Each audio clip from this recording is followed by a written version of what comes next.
Mr. Senate President, I was simply referring to the beginning of our discussion. But my concern is that today we are talking about our nation's security, when at this time of our generation we should be talking about technological development and things other developed countries of the world are doing. It's unfortunate. But when I heard my brother from Adamawa spoke, my heart bled.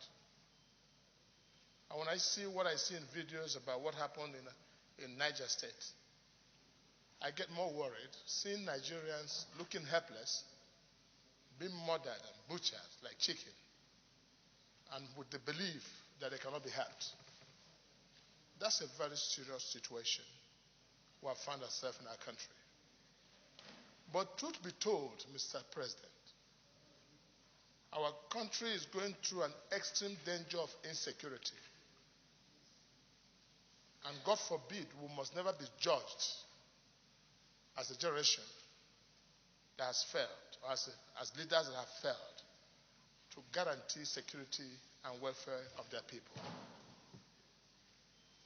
Where we are concerned about the current security situation, I'm more concerned about Nigeria in 10 years' time. When these 10.3 million out-of-school children,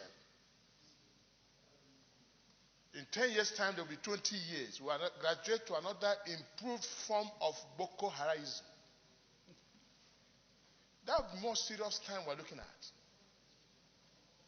So we must act quickly now under the present situation which this ugly condition points out to us, by first and foremost accepting responsibility as leaders, as a people, as a nation, and not to blame anyone else, but to take responsibility. As it stands right now, if in 10 years' time nothing is done about these out-of-school children, we are going to have 10 million militants with maybe 500,000 police force. That again is another problem we have to look at now. Mr. President, there is a correlationship between poverty and insecurity.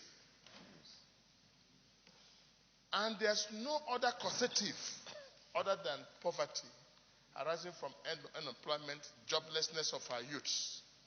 So these two are like husband and wife. You cannot treat the other this without the other. My appeal, therefore, in providing solution, there are two types of solution that I would like to provide: the immediate solution and the long-term solution. Distinguished senators have spoken here loudly on the need to change the entire or re-engineer the entire security apparatus in Nigeria. That's given.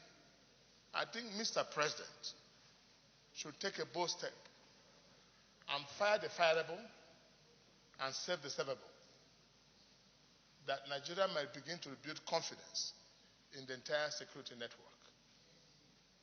Again, command and control must be established.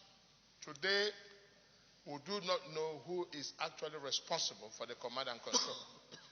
The Office of National Security Advisor in any civilized country should take up their responsibility to manage the security affairs of a nation. That seems to be lacking about command and control. And today, we do not know when any arm of government or any security agency have failed. But rather, the police will blame the army blame the navy blame the air force blame the police will blame the vigilante, and all that. So we must hold somebody responsible in this country if we have to get it right. I'm talking about state policing. If you like, call it any name. For as long as the attitude of people does not change, it will amount to the same. I think people misunderstand what we mean by state policing. State policing means, or community policing, simply means strengthening police at the community level. Because these police, whether they are state or community, they are still police.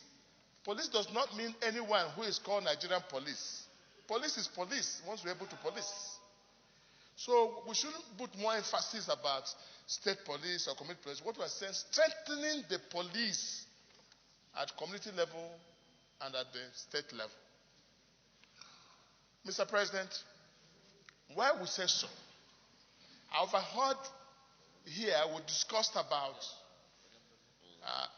blaming, but let me say, in curing the headache, you don't have to cut the head. Because if someone is sick, he has headache, I think the best way to stop the headache is by cutting his head. You have not cured the headache. You have cured and killed. So let's change doctors where possible and change prescriptions.